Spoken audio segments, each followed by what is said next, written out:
ანუ ერთი მხრივ რა ხდება დასავლურ სამყაროში და მეორე მხრივ ჩვენ სადა ვართ აღმოსავლეთში. აღმოსავლეთში ახლა ნამდვილად არ ვაკნინებ ფრაზეა ლაპარაკი, ძალიან ბევრი დადებითიც ჰქონდათ ასევე იმ ჩვენს მეზობელ ქვეყნებს, როგორიც იყო სეფიანთა ირანის დინასტიის და თურქ-ოსმალთა იმპერიის, რომლებსაც მხოლოდ მათ ჰქონდათ მე-15 საუკუნის შემდეგ ინტერესი ამ რეგიონისადმი. სანამ კიდე მესამე რუსეთი არ მოემატებოდა ამას, მაგრამ მე-16, მე-17 საუკუნეებში ჩვენ აი ამ ღრმა ჩიხში იმ დროს, როდესაც იქ, ესე იგი, თან დიდი გეოგრაფიული აღმოჩენებია, მეცნიერული პროგრესია, წიგნის ბეჭვდა, უნივერსიტეტები პრაქტიკულად რელიგიურ იმას და ანუ ერთმანეთს თანდათან ეყოფა საერო და სასულიერო ხელისუფლებები იმიჯნებათან დიდი ტკივილის ფასად, როგორც აღვნიშნეთ, თანამედროვე საბანკო საფინანსო სისტემის შექმნა და ასე შემდეგ, ყველაფერი ის, რამაც მოიტანა შემდგომ ის ცივილიზაცია, რომელსაც ეფუძნება დღევანდელი სამყარო და წამყვანი სამყარო ერთი მხრივ ის იქით მიდის, მაგრამ ის გვივიწყებს თანდათანობით ჩვენ, იმიტომ რომ მასთან ჩვენ შემხებლობა აღარ გვაქვს. იმიტომ რომ აღარ არის აბრეშუმის გზა ჩვენზე. ჩვენ უკვე იქ ვართ ეგზოტიკა, ძველი ანტიკვარი, აი დროინდელი ენციკლოპედიებს რომ გადავხედოთ, რომლებიც მასში შემოდიოდა. სპეციალურად სტატიაც მაქვს, მაგრამ აი გერმანული ენციკლოპედიები ყველა შევისწავლე რა. და საქართველოს შესახებ. არაფერი აღარ იცი, რა არც დავით მე-18 საუკუნეში. არც დავითა მე-17, არც დავითა მას აი მხოლოდ ახსნოთ აი პტოლემაიოსი, სტრაბონი რაღაც აი ჩავრჩით, ძველი ჩავრჩით, არცად აღარ არის, იმიტომ რომ ინტერესი აღარ იყო. ფაქტობრივად და ჩვენ მართალი ხარ აბსოლუტურად ჩვენ დავრჩით მხოლოდ და მხოლოდ რადგანაც აბრეშუმი აღარ გადიოდა ჩვენზე, რომ გადაგვერჩინა ჩვენი ეთნოსი, გადაგვერჩინა ჩვენი სოციუმი, განვითარებაზე ლაპარაკი არ იყო და ეს ჩვენი ბრალი არ არის მართლა. არა, რა თქმა უნდა. რა თქმა უნდა, იმიტომ ის სიკეთები, რომელიც იქ იყო ის ჩვენთან აღარ მოდიოდა და რაც შეეხება ოსმალეთი და რაც შეეხება სეფიანთა ეს არის ტიპური ატიპური აღმოსავლური ქვეყნები, ტიპური ერთმართველობა, რაღაც მდორე. ხო, და ასე ვთქვათ, შეიძლება შეიარაღება მე-16 განვითარების აბსოლუტურად სხვა გაგებით, რომელშიდაც გვაქცევდნენ ჩვენს. სურვილი ხო და ამავდროულად არ დაგვავიტესო ისინი ჩვენი მეზობლები იყვნენ და მე დასაწყისშივე აღვნიშნე რომ განსაკუთრებით სახიფათო არის შედარებით მომცრო ქვეყნისთვის და მით უმეტეს ჩვენაირი დაშლილი ქვეყნებისთვის მაშინ საქართველოებად ქცეული დიდი აგრესიული ქვეყნების უშუალო მეზობლობა.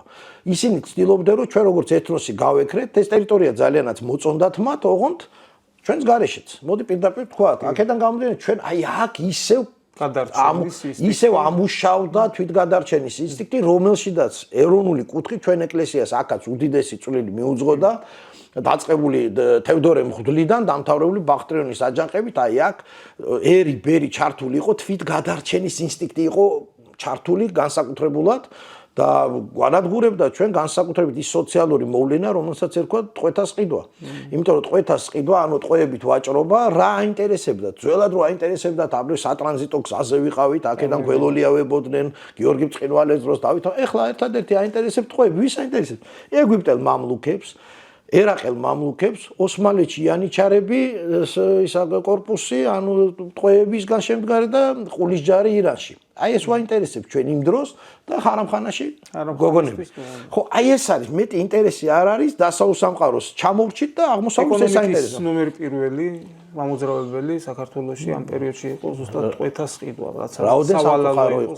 და ყველა ამაში ჩართული იყო, ფული ამაზე ამაში კეთდებოდა. ამით ცხოვრობდა ხალხი. იმიტომ რომ რადგანაც სხვა პრაქტიკულად აღარაფერი აღარ იყო. და აი ამ დროს ჩნდება გოგა, გამოდის ასპარეზი ამ რეგიონში თანდათანობით ახალი მოთამაშე რუსეთი. აი როდესაც ჩვენთან და კიდევ ერთხელ აღვნიშნოთ დროს შევაჯამოთ აი ამ რუსეთამდე გამოსვლამდე მომენტ სიტუაცია, რომ ერთი მხრივ ჩიხშორ და მეორე ბატონყმობა ჩვეულებრივად გრძელდება.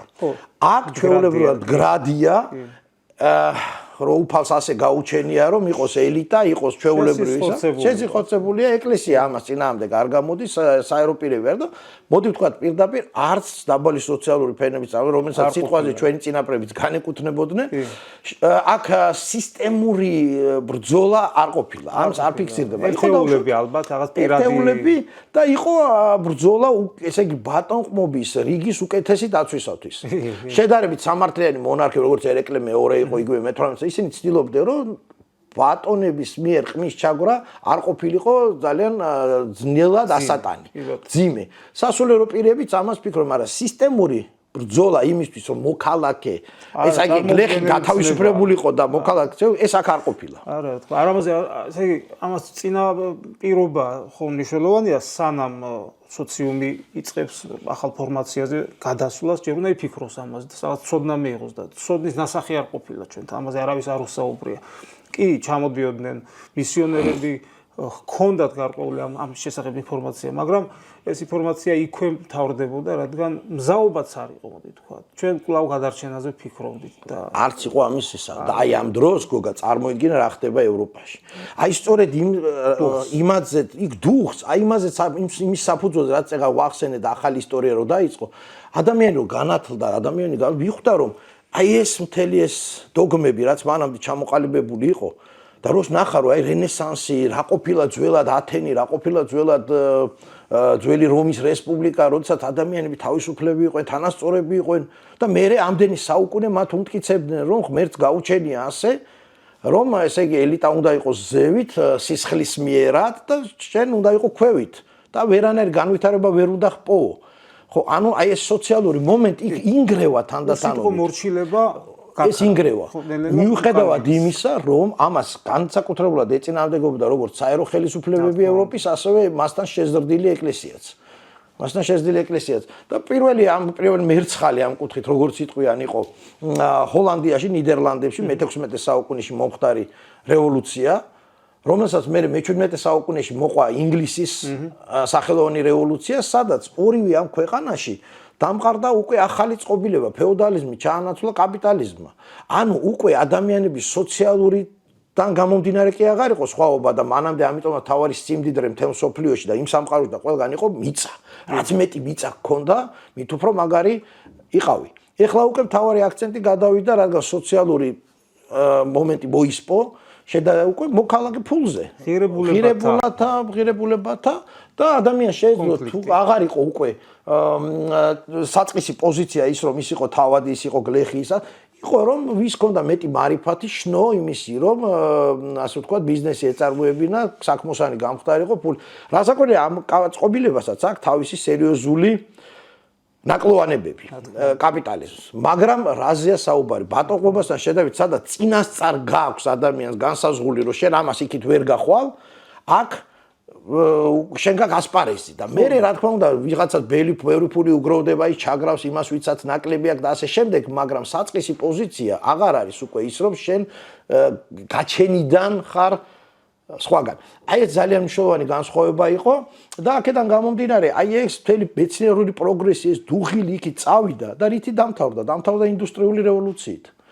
ანუ პრაქტიკულად მე-18 საუკუნეში იქ ჩამოყალიბდა ახალი იმპერიები, დიდი ისა როგორიც იყო და ეს კოლონიალური მთელი მსოფლიოს მასშტაბით როგორიც იყო დიდი ბრიტანეთი, ესპანეთი, ანუ ახალ დროებას ვინც მოერგნენ პორტუგალია. განსხვავებული ტიპის იმპერიები მოდი. რა თქმა უნდა. აი საზღვაო იმპერია როგორიც იყო პორტუგალია, ესპანეთი, სხვები, მე საფრანგეთი ჩაერთო ამ საქმეში.